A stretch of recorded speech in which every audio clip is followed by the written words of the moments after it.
Hello，大家好，我是奶锅，欢迎来到我的频道。最近这段时间呢，我没有去更新音画实验狂的这个频道的内容。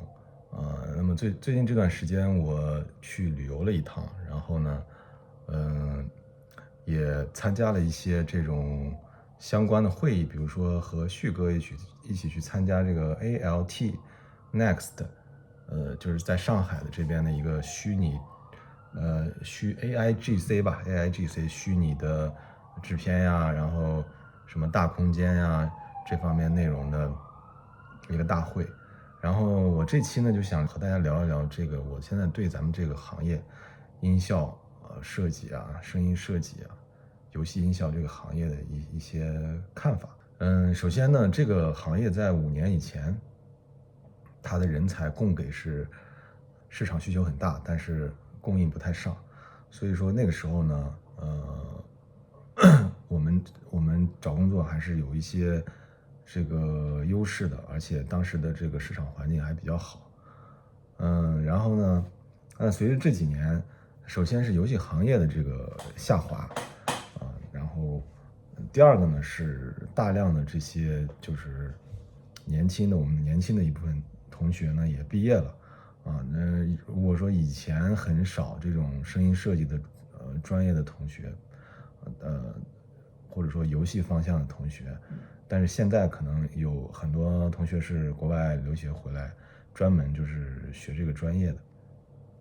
所以说，在一定程度上，就是人才的供给和市场其实已经发生很大的变化。那我为什么去这个虚拟的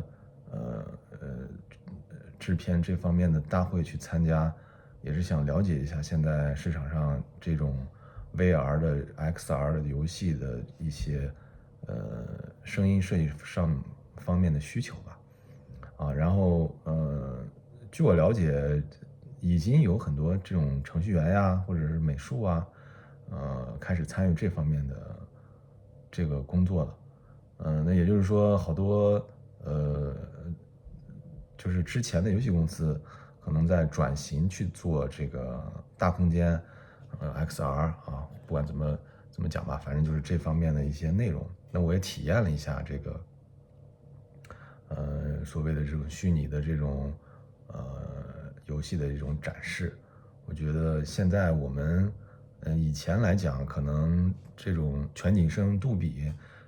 不是我们必须要求掌握的一个技能，但是现在，我觉得随着这个 VR 或者说这种大空间技术的这种发展，可能我们对5.1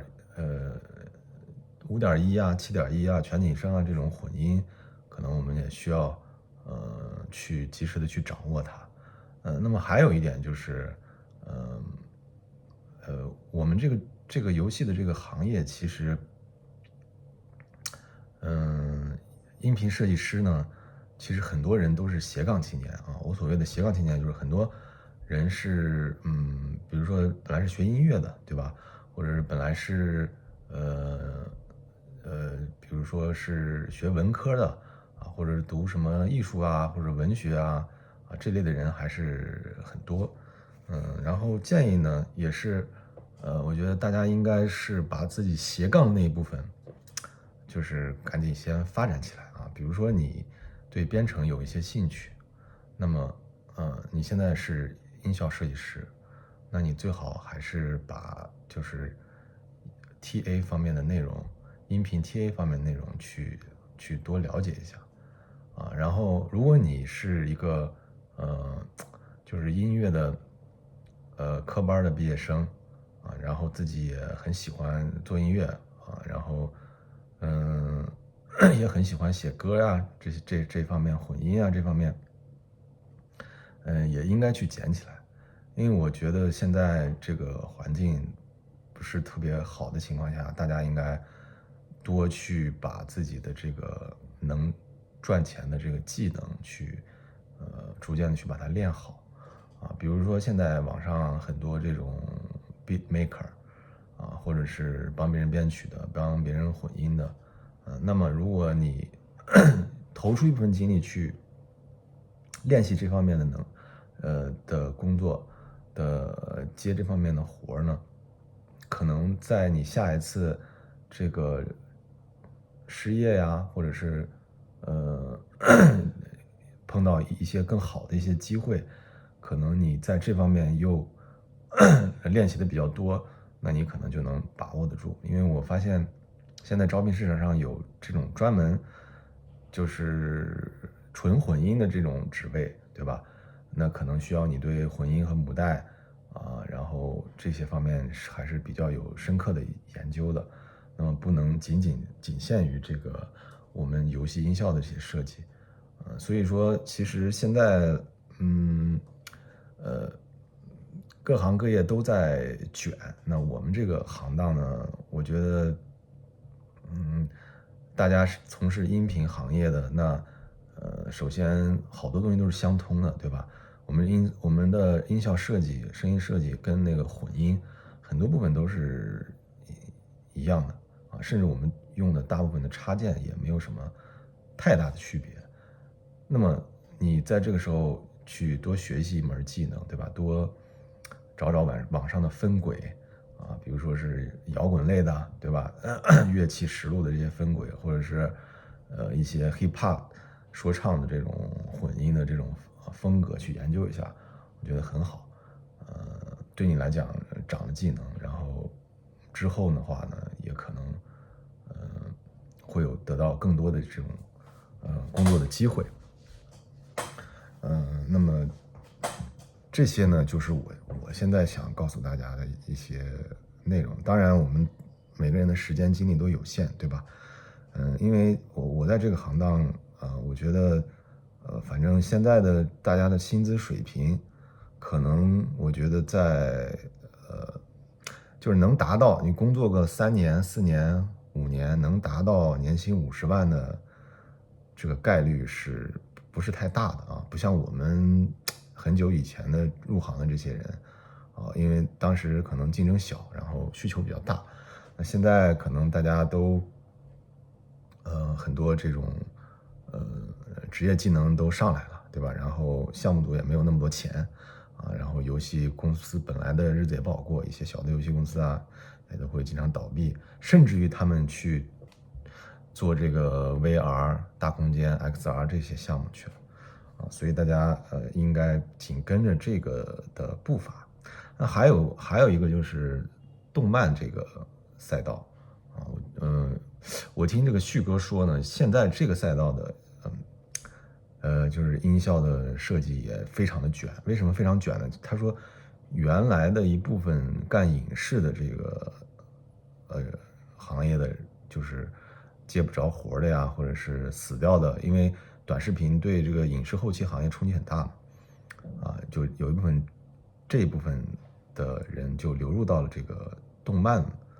音效的这个行业，还有所以他们把价格卷得非常的低，非常的那个可以说毫无人性吧，对吧？然后对我们本来的这个我们本来游戏动漫是不是太分家的嘛，对吧？现在也卷得非常厉害，所以说这个赛道呢可能就不适合大家去将来去，除非你是创业，对吧？不适合大家去这个再去花很大的功夫。当然，如果说你是你的方向是编曲，或者说就是配乐，那可能就影响很小，对吧？当然这个还有就是这种 AI 的这个冲击。AI 的冲击呢，虽然说它现在生成的这些音效还不足以去替代我们成熟的音效师，对吧？但是呢，我觉得怎么讲呢？我们成熟的音效师，你只不过第一步就是会从音效库里面挑合适的音效嘛，对吧？我觉得这个终有一天，这 AI 也能达到这个就是音效师初级的这种水准。所以说，我预测可能几年之内吧，就是我们一些初级的一些工作肯定是AI 就完全可以做的。对 AI 的冲击，我觉得大家应该还是多去研究它，对吧？如果说 AI 能给我们带来效率上提高的提速很快，对吧？然后我们就不能去，我们最好把这个工具去使用好它不能去排斥它。第二个就是，比如说这个像作曲的 AI 作曲的这些软件呢，我觉得大家也应该去没事就多玩一玩万一如果有的东西，将来你很有可能一个人负责所有的，对吧？动音效，音乐都负责的话，那你可以说，除了曲库，你可以自己找 BGM，可以自己去找参考，你还可以用 AI 去生成一些参考的曲目然后更有效率的给这个匹配到合适的音乐，让所有的人都觉得这个音乐还不错如果不好的话就立马可以换掉，我可以一天出好多条，对吧？那以前因为我也做过配乐嘛，就是你觉得很好的东西，那策划或者说美术的，你上级的一些拍板的人，他们不是这个呃声音行业的，对吧？他们会觉得不好，所以就中间会来来回回的反复的去修改直到所有的人都你也有所妥协，他有所妥协，最后出来。但是可能 AI 是一个特别好的沟通的一个工具，对吧？大家输几个关键词，我几秒钟就生成了一个可参考的这种音乐所以还有就是这种视频的东西，其实我们做很多音效呢是根据特效来做的，对吧？我觉得也需要大家去有一点时间精力的话，可以去研究一下这种 AI 做特效的这种功能吧，很有可能将来某一天我们会用得上。好了，那今天讲了这么多，也比较乱，也比较杂那然后希望大家有所收获吧。然后我们还是说，在这个行业还是大家都加油，一块儿努力拜拜。